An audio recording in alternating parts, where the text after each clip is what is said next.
Hi, everybody. Today is Tuesday, June 10th, 2025, and our friend Professor Marandi is back with us. Welcome back, Professor. Thank you very much, Nima. Always an honor. Let's get started, Professor, with the way that Donald Trump is talking about the negotiations between Iran and the United States. Here is what he said, and I want to know your take on what he said. Iran on Thursday, so we're going to wait till Thursday. And what's the main impediment to getting a deal? Well, they're just asking for things that you can't do. They don't want to give up what they have to give up. You know what that is. They seek enrichment. We can't have enrichment. We want just the opposite. And so far, they're not there. I hate to say that because the alternative is a very, very dire one, but they're not there. They have given us their thoughts on the deal, and I said, it's just not acceptable. Was the main topic for Prime Minister Netanyahu today when you spoke? I would say, yeah. I don't know what else. I can talk about the weather. Well, you can talk about Lebanon. Yeah, your take on that and the way that the United States, what do they want from Iran, Professor Marandi? I think it's quite clear that what the United States wants, and I think you know this and your audience knows this, what the United States wants is unacceptable. It's a demand for Iran to give up its sovereignty, to give up its sovereign right, and that's not going to happen. Iran is probably the most fiercely independent country in the world. They value their independence more than any other country that I can think of. It's unimaginable for Iran to be a part of any bloc. I mean, even now, for example, when Iran looks at Turkey being in NATO or the Saudis and others being seen as in the American camp, for them it's just ridiculous. Even Iran's very close relationship with Russia and China, within that context, Iran always remains very independent. Iran would never allow a foreign country to have bases in Iran, no matter how close the relationship is. Why? Because the Constitution doesn't even allow it, and that's the post-revolution Constitution and the identity that has been established in Iran post-revolution. That is not going to go away, and so for the Americans to demand that Iran give up enriching uranium is like giving up a piece of their territory. It's just not going to happen. So if necessary, there will be conflict. There will be military conflict. Iran is prepared for that. Iran has been preparing for over 20 years now for a military conflict. And over the past 6 months, they've been moving very rapidly to prepare themselves for a major conflict with the United States and of course the Israeli regime, but it's basically the United States. The Israelis are not a big threat, but this is what Iran is. This is where we're going if that's what the Americans want. But Trump can keep repeating himself. All he's doing is he's boxing himself in a corner, and he has failed on everything so far. He's failed on the trade war. He's failed in Ukraine. He's failed inside the United States. We see the situation right now in California. He's the bust up with the tech oligarchs and Musk in particular, and of course the continued genocide and Holocaust in Gaza, which is now being carried out basically in his name. So he has zero success across the board, both at home and abroad. And with regards to Iran, it could have been an easy solution. He could have had an easy win by being reasonable. But basically, since he is being obedient to the neocons and the Zionists, whose priorities are not the United States, American Zionists, American neocons, their priorities are not the American people. They're willing to sacrifice the American people, the interests of the United States for the Israeli regime. So basically, he's following their policies from what we can see from what he's been saying in public. From here on, we'll have to see, because Trump has a history of flip-flopping. He's constantly flip-flopping. He's on the trade war, on other issues. He's made very tough statements, and then he's had to retreat. We don't know if that's what he's going to do with regards to Iran's sovereign right, but that is not something that Iran is going to negotiate. When it comes to the Iran's communication with IAEA, we know that recently, just 2 days ago, Iranian intelligence could obtain a lot of documents from the Israeli nuclear program. So far, what can we learn from these documents? This was a major event, and apparently it was a very sophisticated project that took a very long period of time, and it took them quite a while to announce it. What we do know, some of it is what we guessed before, and that is that there was the strong belief that the International Atomic Energy Agency was giving Iran's confidential information to the Israelis. And now it's become clear that that's what they were doing.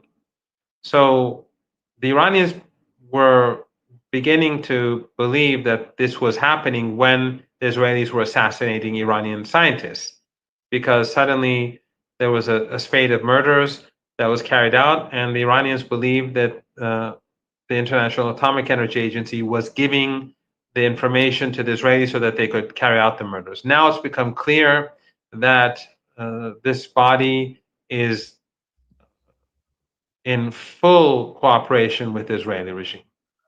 So that is one key element. But also, the documents reveal a great deal about the role that European countries have played in arming the Israeli regime and helping it with its nuclear program, its military program, its weapons of mass destruction, and the links that and other links that have to do with Israeli internal workings, the intelligence agencies, the Israeli nuclear program in general. It was a major score, a major success for the Iranians, and it was carried out by the Ministry of Intelligence. Professor Marandi, we had the head of IAEA saying that the Iranian nuclear program mostly are deep under the ground, and they cannot, any Israeli attack cannot touch it, cannot detonate what is there. How, when it comes to the Israeli attack, we know every time that Donald Trump is saying something, Iran says something, and Israel is prepared in the background to come up and say that we're going to attack Iran.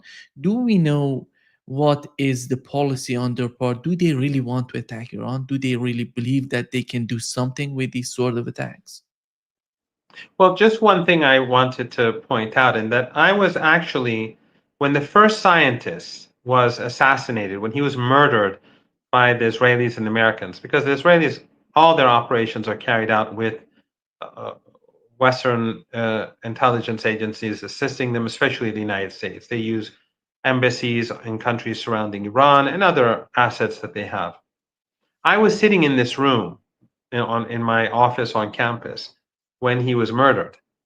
And he was a colleague of mine at the University of Tehran, Dr. Mohammed. And so it is somewhat personal. One of my students, the first person to call me was one of my students. She was an MA student of mine, but her undergraduate degree was in physics, and he was her professor. So she shifted from physics to the humanities. So she called me and told me that Professor Mohammadi was assassinated. I was literally sitting in this room when that happened. So the International Atomic Energy Agency has helped murder Iranian scientists. They have willingly assisted in the murder of Iranian scientists. That is unforgivable. And that, I think, shows that Iran in future should never trust this organization in any way or form, even though Iran didn't really trust it. But now the evidence is clear, and their complicity is completely confirmed. But so yes, that's I think that's an important point. With regard, what was your question? I got With regard to to the Israeli attack, they're talking about they're prepared for any sort of yeah. to they don't want the negotiations. They want to attack Iran, and how capable are they to do that? Any sort of Yeah, damage? sorry. I was thinking. So I got too deeply into my memories and the past, and I forgot the question. It's obvious that the Israeli regime does not have the ability to destroy Iran's nuclear assets. Iran has, for well over 20 years, has been preparing itself for such circumstances.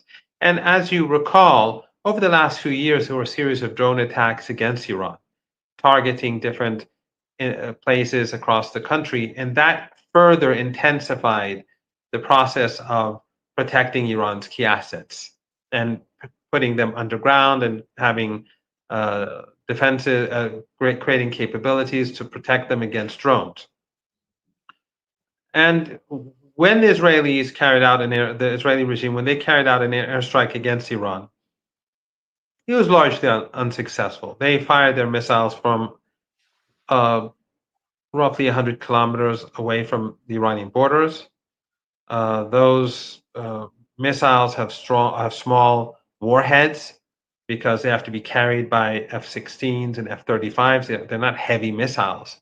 So those small warheads, they have a very limited impact, and therefore they cannot create that much damage. Now, the Israelis, if you recall, later on, after people were ridiculing their failure, they started claiming, along with the Americans, that they destroyed Iran's air defenses. But of course, if they had destroyed Iran's air defenses, they would have used that opportunity to carry out wave after wave of attacks.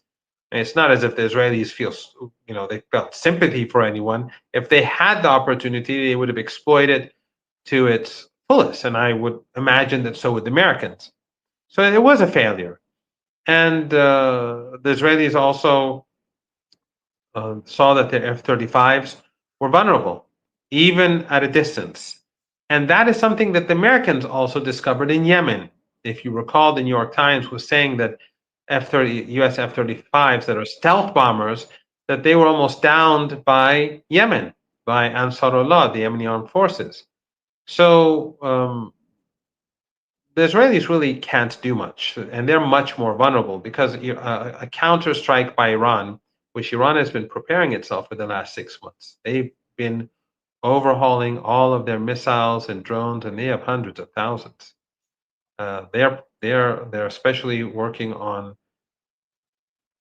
precision. The next exchange will be very different from what we saw in the past.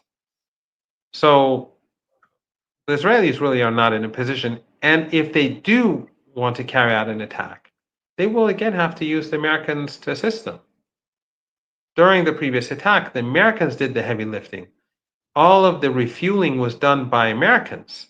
They had tens of planes flying and refueling Israeli jets, and all the radar stations in Turkey and Qatar and Bahrain and the Emirates were being used to help the Israelis.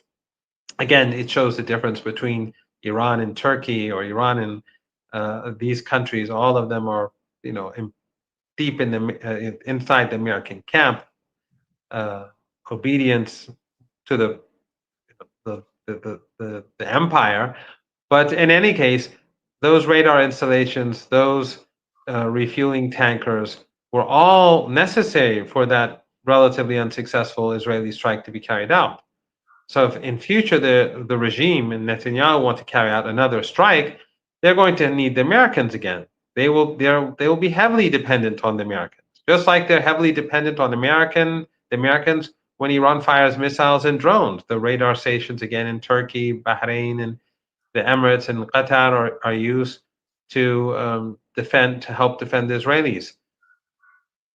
The real threat would be an American attack. And an American attack is also very complicated because if they use these bases in the Persian Gulf region, those regimes, those family dictatorships will be complicit. And that will be the end of those regimes. They'll be finished very swiftly. Imagine tens of thousands of drones striking across these tiny countries and destroying their key assets. It would be over in hours, maybe a couple of days. And then all those indentured servants and semi-slaves, they would take over the land. It would be total chaos and the end of the global economy. So I don't think they'd ever dare think of, they would dare use those bases. So what they'd have to probably do is use Diego Garcia or fly from the Mediterranean, which makes it very risky. They'd have to go deep inside Iran if they want to carry out heavy bombings. And Iran's air defenses are more than formidable. And over the past few months, Iranians have been beefing up those air defenses. And again, an Iranian counterstrike would be massive. Again, the Iranians have been preparing these underground missile and drone bases for well over 2 decades. This is what Iran has prepared itself for a possible American act of aggression. And today, the United States is not the United States of 20 years ago. This is a different world. The United States is much weaker. Its rivals are on the rise. The United States is vulnerable at home and abroad. The United States is not in a position to fight with. You saw what Tucker Carlson, he did 2 tweets over the past few weeks. It's very clear he has information. He's the best connected American journalist in the country because he's close to Trump, and I'm sure he has excellent access to the military and to people in the know. And I'm sure they've told him that a war with Iran would mean a defeat for the United States with heavy casualties. And that would, I think, be the end of the U.S. empire, and probably it would bring about a much swifter end to the Israeli regime. So, if Trump knows what's good for him, he definitely will not initiate in war. But he's under pressure. Well, I mean, I don't think there will be war. I should differentiate between a strike or a series of strikes and war. War is out of the question. If the Americans want to wage war against Iran, they'd have to bring 1.5 million soldiers. That's just not doable. It will never happen. They don't have the money, the support, nothing. But if they want to carry out a few airstrikes, they will be on the receiving end of severe punishment, and so will those who are complicit. So if he knows what's good for him, he won't go there. But Israeli firsters are a powerful force, and they're more than happy to sacrifice the American people. Do you think that these people that you call them Israeli firsters, do they really believe that a war with Iran would benefit Israel? Do they really? I have no doubt that people in the Pentagon and those who do war games and that sort of thing, they know exactly how dangerous this is for the United States, especially at a time when the United States is losing on all fronts. It's losing the trade war with China. Every day that conflict with Iran continues, the current conflict in West Asia, the genocide, the United States is being weakened, both soft power, hard power. Every day that the war in Ukraine continues, the same. The West is being weakened, whereas China is doing business as usual. So the United States, I think those in the know would understand how catastrophic this would be for the United States. But there are people in the United States and among the elite, especially among the elites, who don't care for U.S. interests. They never did. All these wars that we've seen, these endless wars for the last 20 years that have destroyed the United States. 30 years ago, when the Soviet Union collapsed, it was the world's hyperpower. And for a decade and a half, they were at the top of the world.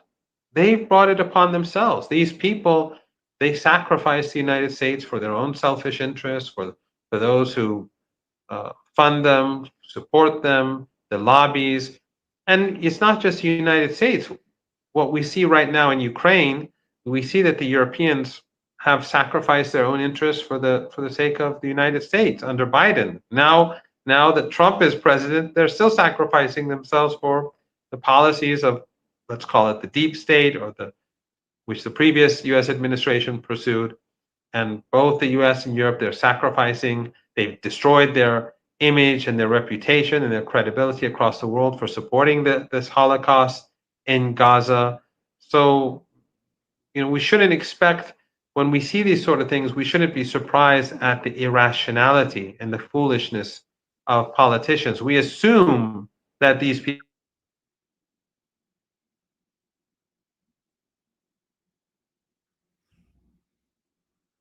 are risers, they carry. When we look back over the events of the last couple of decades, it's clear that they are not rational actors by any means. Looking at the United States today, they're still maybe somehow they have some sort of chance to compete with China. But if something happens between Iran and the United States in the Middle East, that would be the very end of this competition between the United States and China. That could bring a decade, I say more than a decade of war in the Middle East. They're not. We know the capability of the United States in with Yemen, and they couldn't defeat Yemenis, and they want to go to war. They want to. These people who are like Mark Levin in Fox News that you mentioned, Tucker Carlson, in that tweet he mentioned the name of this guy who's preaching, who's advocating for war with Iran. And do you think, after all, the sanity, because this is not a little measure on their part, it's a great measure but by the US government, do you think, after all, the insanity goes beyond our belief that they can decide to go to war with Iran, considering the bigger picture as you've mentioned? I actually think that the United States has already lost against China. And I think that China is passing the US by very swiftly, and they already have in many key areas, and they will do so, and they will continue to do so in the months and years ahead. I think that the Americans are keeping their heads under the sand. They're not looking at the reality that surrounds them. They've lost, and they brought it upon themselves. And they're only making it worse through these conflicts. And I think that if there is some sort of military conflict with Iran, I don't think it's going to last for years. I think it will not last very long. The Iranians will be very decisive in their response. And Iran is a very powerful country, huge country, and it will hit the U.S. very hard. And the example you gave about Yemen is a very good one.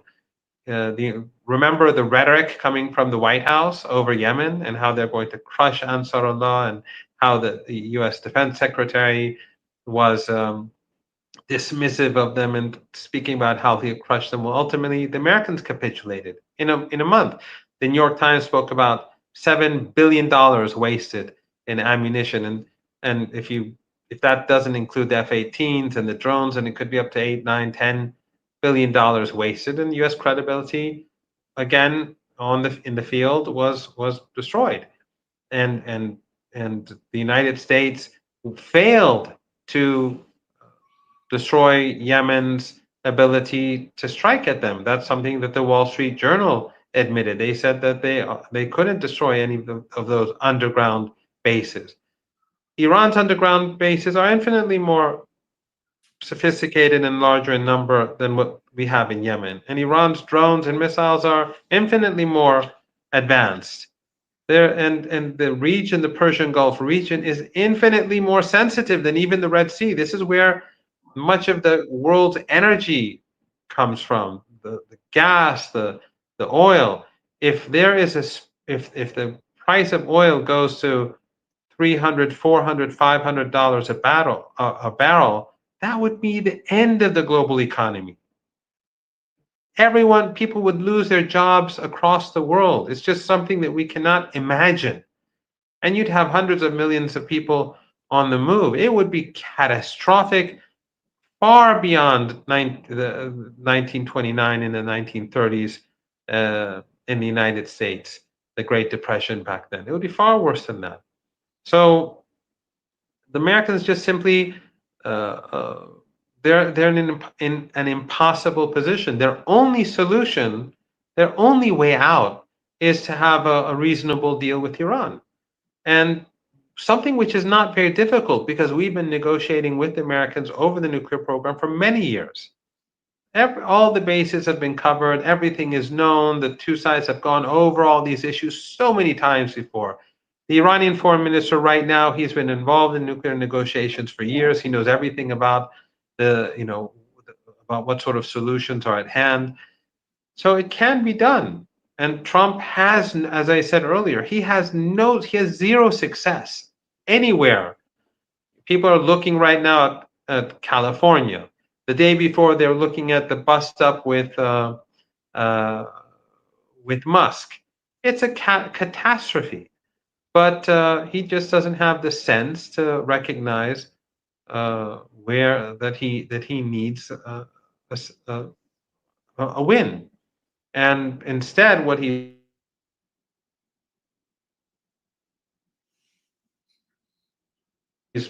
moving is this loss.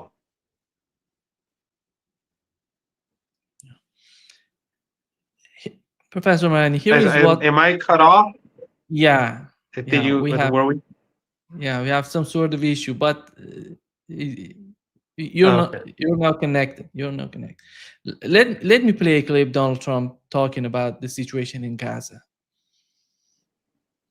Attila, do you have a response at all about Israel intercepting this boat? And can you give us an update on what's happening to the entry of aid into Gaza right now? We've had people being shot by Israeli forces who are trying to get aid from the Gaza Humanitarian Foundation. Yes. Gaza right now is in the midst of a massive negotiation between us and Hamas, and Israel and Iran actually is involved. And we'll see what's going to happen with Gaza. We want to get the hostages back. That's all I can tell you. Yeah, please. What type of negotiation he's talking about? Do they really? Who's negotiating? Is it Steve Witkoff or someone from the State Department? What do we know about that? Well, obviously, I don't have details, but let me first remind your audience of one thing, and that is that look how. And this is just what Trump is saying is something that Western media has been saying for 20 months now, and Western elites have been saying for 20 months. The hostages are all Israeli. Palestinians, the tens of thousands of Palestinians who are in Israeli dungeons, most of them from the occupied West Bank, which even the United States, the UN, the Europeans recognize as illegally occupied. Most of them are from there. So these are hostages. Thousands of them they're in prison without being charged, and they've been there for years, many for decades. But they're not hostages. They're not even important. That was what October 7th was all about in the first place, to release the thousands upon thousands of women and children and men who were in Israeli dungeons. Many were being raped. If you recall, there was a case where a human rights organization documented how Palestinians were raped, and they immediately shut down that organization in Israel, called it a terrorist organization. So Palestinians count for nothing in the eyes of Western elites, in the eyes of Western journalists in the New York Times, the Washington Post, the Guardian, liberals, conservative. Their lives have no value. The lives of Lebanese have no value. They are deeply racist, and they're obedient to their overlords who control them. So when Trump speaks about the hostages, he's not talking about the thousands upon thousands of Palestinians. With regards to the negotiations, I mean, I'm not a politician, so I can be blunt. At the end of the day, Hamas has one ally, and that's Iran. Islamic Jihad, Hamas, the resistance, they have one ally. That's Iran. Of course, the axis of resistance is a part of that alliance, but the main backer is Iran. Assad is not an ally of the Palestinians. Assad is in the American camp. Qatar is used to send weapons and support. The Americans send uh, weapons and ammunition to the Israeli regime through Qatar at times. They use the Qatari air base to bomb Yemen, to facilitate the bombing of Yemen. The same is true with Turkey. Turkey is transporting oil to Israel. It's been doing it the whole 20 months. When the Red Sea was closed to the Israeli regime, Erdogan compensated and sent goods, extra goods, because they do trade. They have billions of dollars of trade with Israel. And they continue to have political relations. What Turkey and Qatar do is sort of like what the NGOs did in Palestine. Western NGOs went into the West Bank and they corrupted the resistance. They would, through money, they would give scholarships, they would give funding, and people became addicted to that money. What Qatar tries to do is they try to, with the immense amount of wealth that they have for such a tiny entity, is that they buy influence, and Turkey does the same. But Qatar would never provide Hamas or the resistance with a single bullet, and neither would Turkey.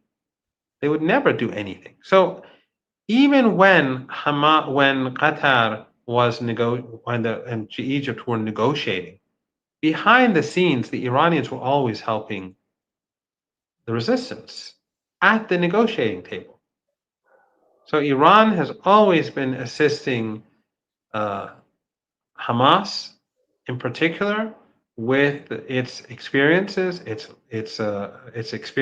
negotiating experiences, its legal capability. So Iran helps the resistance in all ways and forms, and it helps them at the negotiating table so that the Americans and the West are not able to cheat them.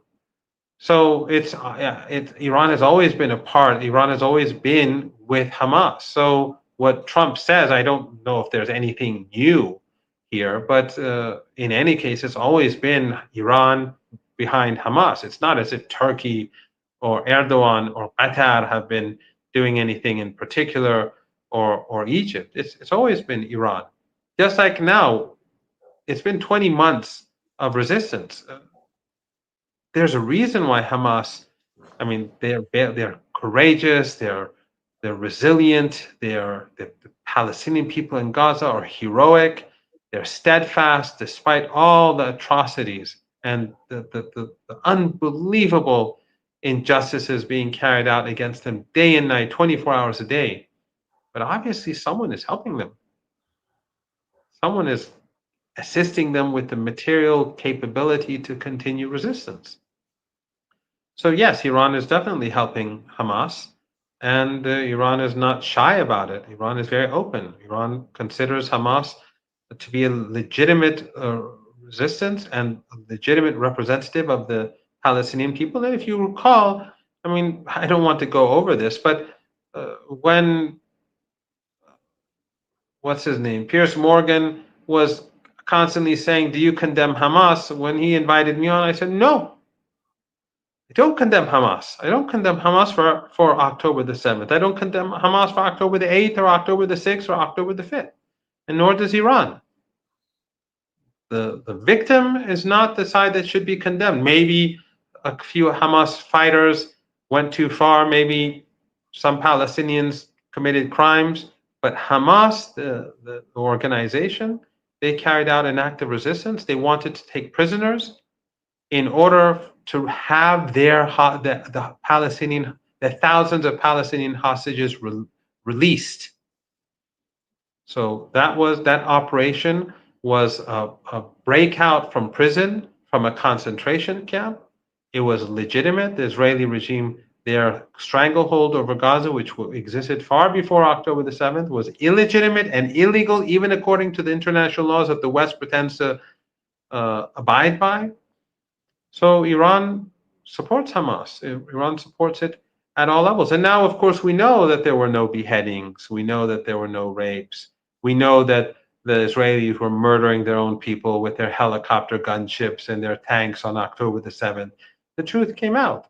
And the reason why the truth came out, Nima, is because of the stupidity of the regime itself.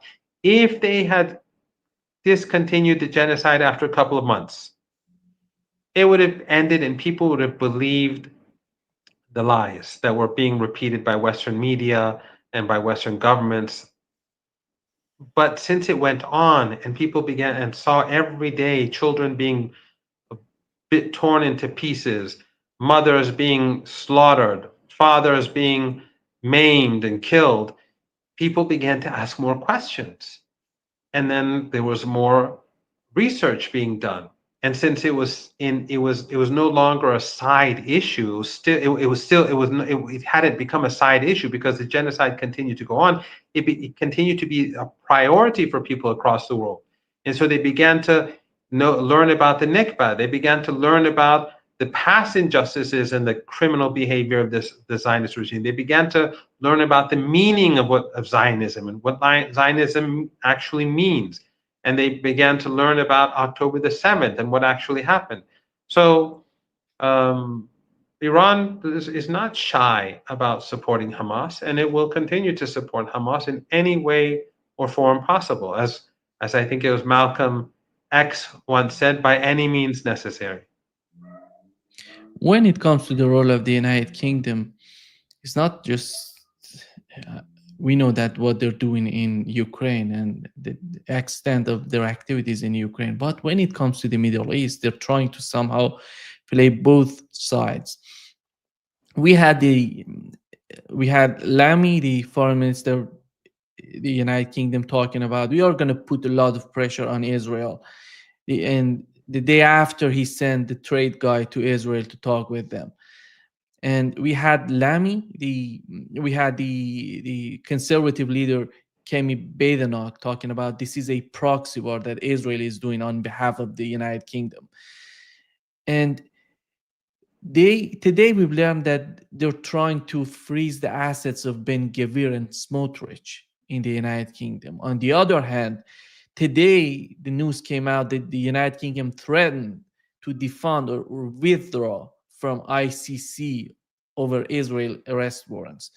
Who's the United Kingdom in? What can we learn from this sort of behavior that they're committing right now? They are fully supportive of the Israeli regime. They are partners in genocide. This is their genocide. This is their Holocaust that's being carried out in front of the world. And they cannot pretend that they're not a part of this. They're an equal partner. These statements that they make after almost 20 months, now it's over 20 months, but these statements that you're referring to were made during the 19th month of the genocide. These statements were made 19 months late, but they're only made to ease pressure. And confiscating the assets, which are probably non-existent assets of these two people, what does it change? Does nothing. The regime is carrying out a Holocaust. The regime is slaughtering people day and night. As we speak, what they're doing is they're trying to buy time to ease pressure at home and to give the Israeli regime more time to finish off the Palestinian people in Gaza. We know that the British are not only supporting them in every way or form, but that the British military are helping them carry out the genocide in Gaza, that they're carrying out reconnaissance missions over Gaza in order to assist the Israeli regime. They're complete. We shouldn't be fooled by any statement made by the Canadians or the French or the British or anyone else. This is a Holocaust going on. If they want to stop it, all they have to do is sanction the Israeli regime. Block exports, block imports. But of course, when Turkey is in bed with the regime, when Egypt is in bed with the regime, when Jordan is in bed with the regime, when the United Arab Emirates is in bed with the regime, when Morocco is in bed with the regime, then it's much easier for them to continue with business as usual. The British, the French, the Europeans, and the Americans. If just one of these countries, if one of these regional regimes turned against the Israelis, just one of them, the Turks, or Jordan, or Egypt, it's just one of them said, we're cutting off ties, we're cutting off trade, you would see a clear shift.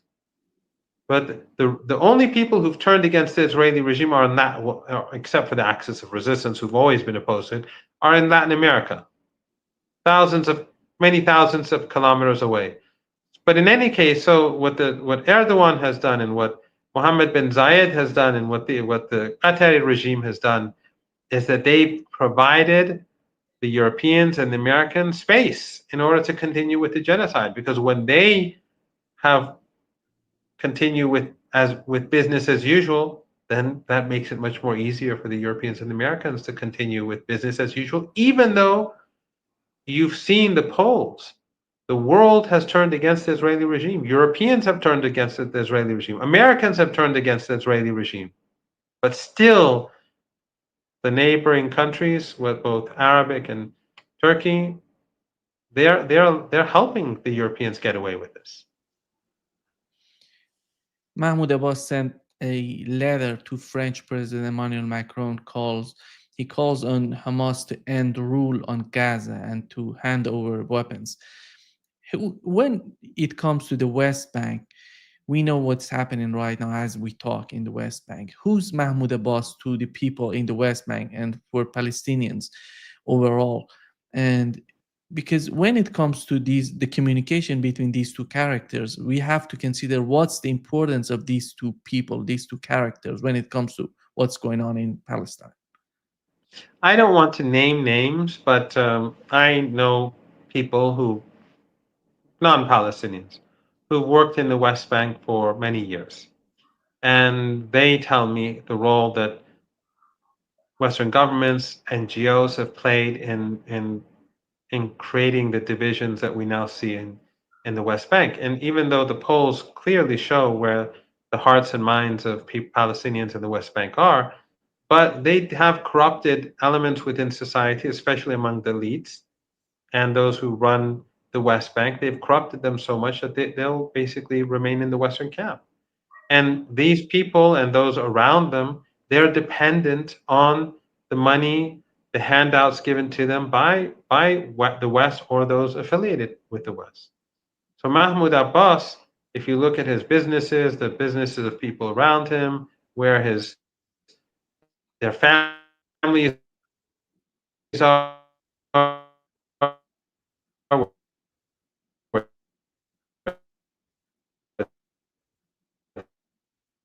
their children are, what universities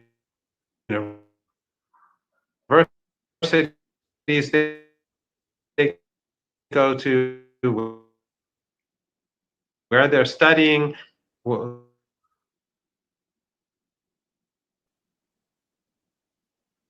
Okay, sorry, I don't know why the connection's like this. Can you hear me now? Yeah, right now, yeah. Go ahead. We haven't heard Okay. anything from your response. Okay, you mean nothing from the very beginning? Nothing. You just mentioned Mahmoud Abbas and yeah, the business Okay. they have, and Yeah, beyond so the that, businesses that the handouts that they've been getting, these people have been getting from the West, where their children and grandchildren have studied, the scholarships that they receive to study abroad. Some of them have, passports now from different countries. The West, I mean, I'm not saying all NGOs, all international NGOs are bad, but Western NGOs are overwhelmingly bad, and we see that in Lebanon too. That's how the West uses these NGOs against the resistance. Again, I'm not saying all NGOs are bad, but the NGOs funded by Western governments or institutions close to Western governments, whether European or American, they're not good news. And they've corrupted a segment of the elites in the West Bank, and they're the jailers of Palestine. But ultimately, we're seeing the West Bank moving towards an explosion because the regime is now speeding up ethnic cleansing. They're speeding up the process very fast. They're taking new land. They're displacing people. They're destroying homes across the West Bank. This, at some stage, this is going to lead to an explosion. And the West Bank is going to be another Gaza. I don't believe that the Israelis understand how bad things are for them and how the world has turned against it. And of course, the difficulties that they have at home. But that is where it's going. Mahmoud Abbas is a jailer, nothing more. He has very little credibility. Those who support him are those who are dependent on the money that is being given to them, the handouts being given to them by the West. We have Israelis bombing the southern part of Lebanon as well, and the Sheba farms.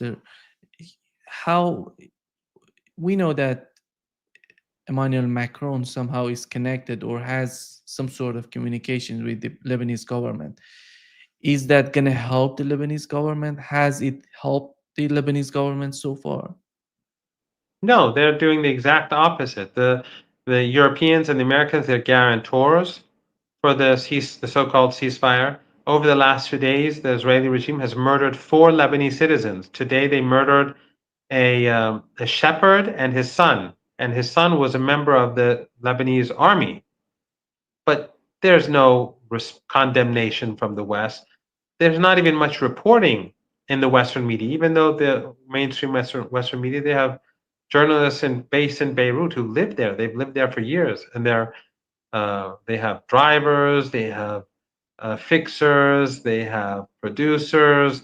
They know exactly what's going on in Lebanon, but they will downplay what the Israeli regime is doing. So over the last 48 hours, 4 people were murdered, 4 families with orphans. They don't care.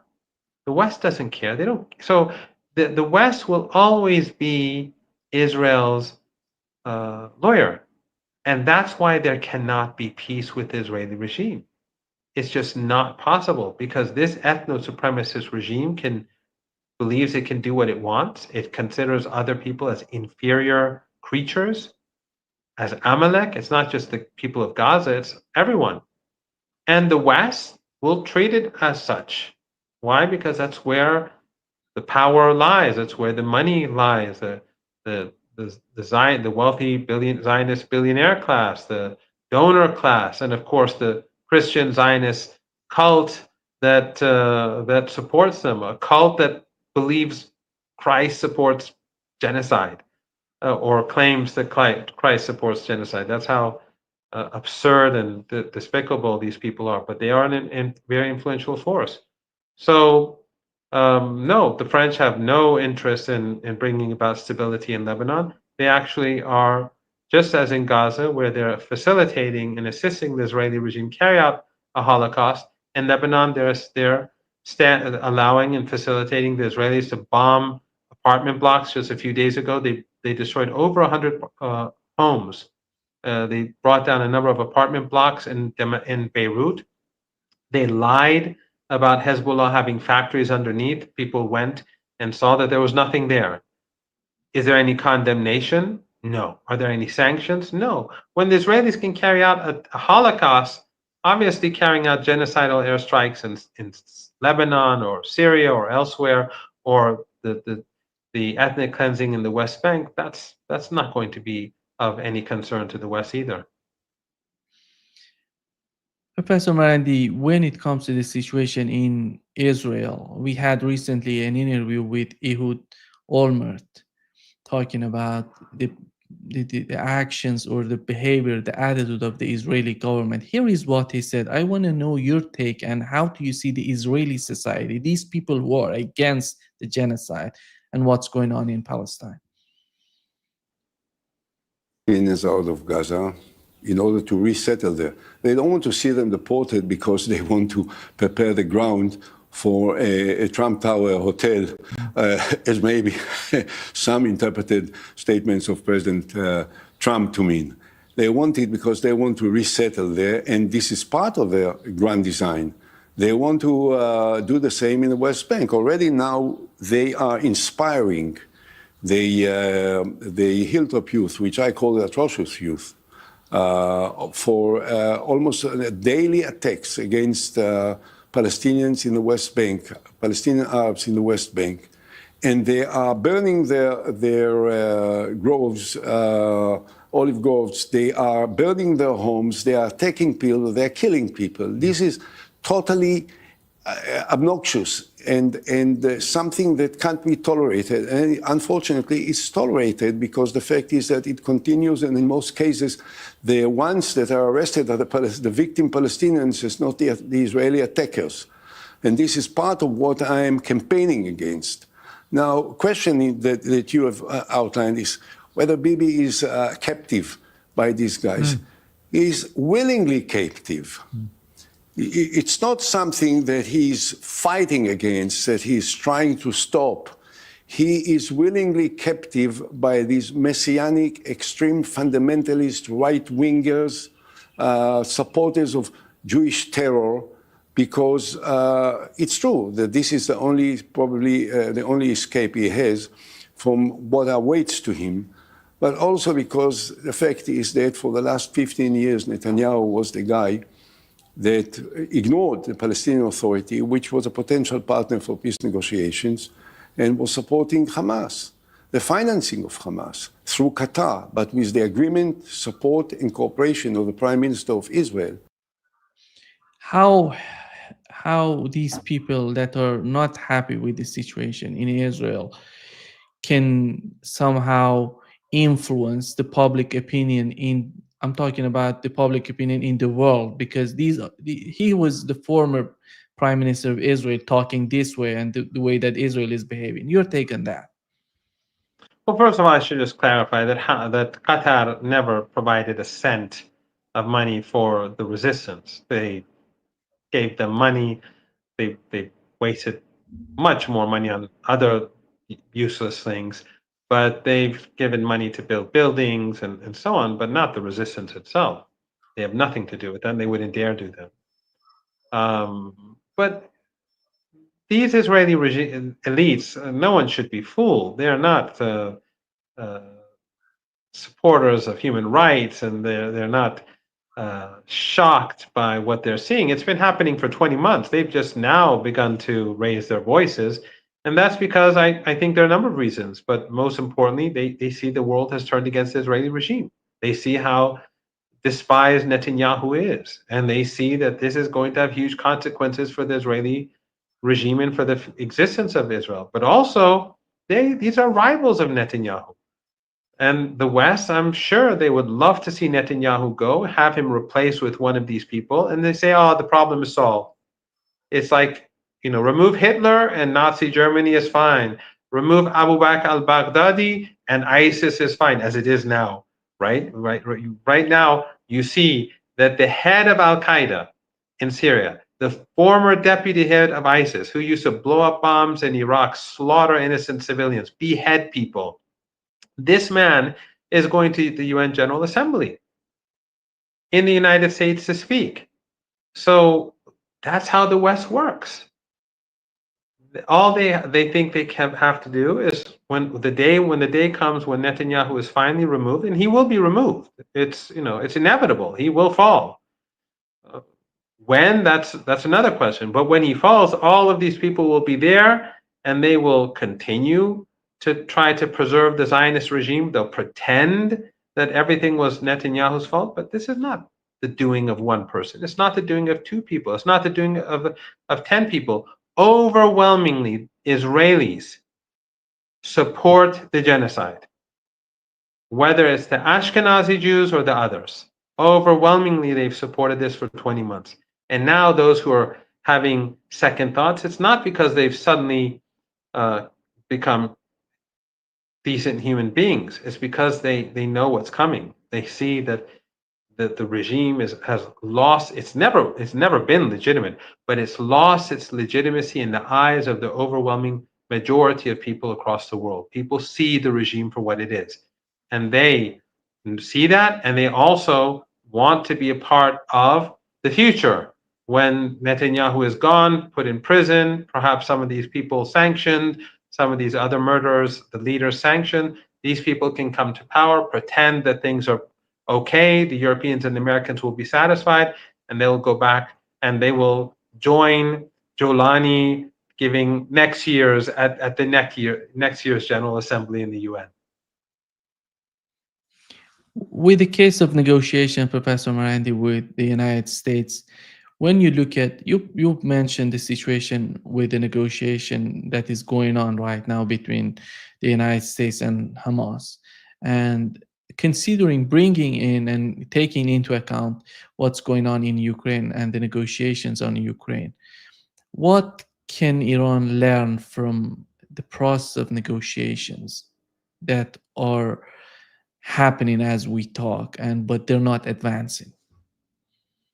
All the Americans have done is they've reinforced the argument that the United States is not trustworthy.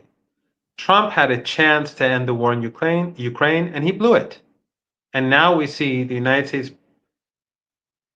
intelligence agency and European intelligence agencies, without a doubt, involved in the undermining of the New START agreement and bombing strategic and destroying strategic bombers and threatening the world with a much more serious conflict.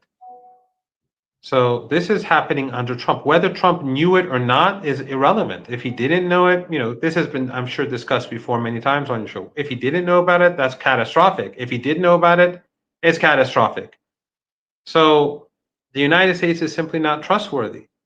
If Trump is not in charge, that's catastrophic. If he is in charge, again, that's catastrophic.